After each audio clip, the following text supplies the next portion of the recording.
What is going on, you guys? Keith Carnes here. Welcome to the last day, as of this recording, of April. We're going into May 2015, and I thought I had to end April on a high note, I guess. I don't know why, but I just did. So we're going to talk about the curse of James Dean's car, his Porsche, aka, as he named it, the Little Bastard.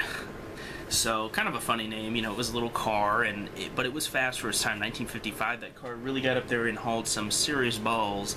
But if you're not familiar with the story, James Dean, who was known as like the original rebel back in the 50s, was a huge up-and-coming movie star who unfortunately died.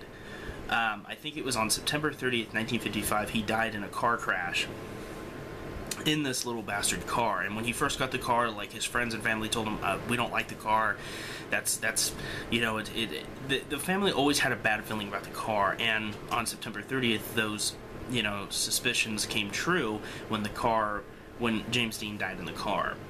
So I'm gonna read you guys about the bad things that have happened with this car and give you my opinion on this supposed James Dean death car curse. That's what it's called. I was going to make this an unsolved mystery talk, but I recently did one about a week ago, and I didn't want to wait another like month to do this, so I'm not going to count this as an unsolved mystery. Technically, it's not unsolved as far as the whole thing, you know, whatever, but I'm not going to ramble anymore. Let's get into it. So it says, after the tragedy, the car crash, Master car customizer George Barris bought the wreck for $2,500. Which back in the 50s was a lot more money than it is today. When the wreck arrived at Barris's garage, the Porsche slipped and fell on one of the mechanics unloading it. The accident broke both the mechanic's legs. Ouch. So this is, of course, the curse starting. First, James Dean dies in the car, and now this stuff starts happening after the death of James Dean. While Barris had bad feelings about the car when he first saw it, his suspicions were confirmed during a race at the Panama Fairgrounds on October 24th, 1956. Two physicians, Troy McHenry and William Estrid, were both racing the cars that had both parts from the Little Bastard. McHenry died when his car, which had the Porsche's engine installed, went out of control and hit a tree. Ouch. Stop it. That's my dog. She's being annoying. Oh, you can see her on camera. Stop. Stop it. I'm trying to do a video here. You mind? Stop. And then Estrid's car flipped over. Estrid, who survived despite serious injuries, later said the car suddenly locked up when he went into a curb. So, very interesting. Next up, the car's malevolent influence continued after the race. One kid trying to steal the Porsche's steering wheel slipped and gashed open his arm. Ouch. Barris reluctantly sold two of the car's tires to a young man. Within a week, the man was nearly involved in a wreck when the two tires blew out simultaneously, which means at the same time. That's coincident much? I don't know about that. Feeling that the Porsche could be to put. Okay, so this guy that owned this car, this guy wasn't very bright, I'm thinking, or he was just really, really desperate to make money off this investment that he made. Because after all this guy still tried to make money. So it says, still tried to use the Porsche for something. So he says, feeling that the Porsche could be put to good use, Barris loaned the car to the California Highway Patrol for a touring display to illustrate the importance of automobile safety. Sounds like a good plan, except for the fact that this car is fucking cursed. Within days, the garage housing the Spider burnt to the ground, with the exception of the Little Bastard.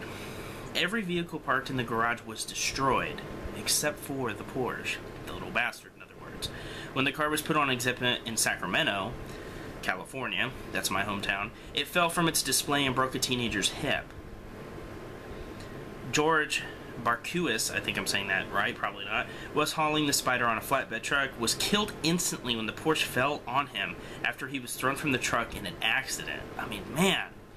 And finally, the mishap surrounding the car continued until 1960 when the Porsche was yet again loaned out, for a safety exhibit in Miami, Florida.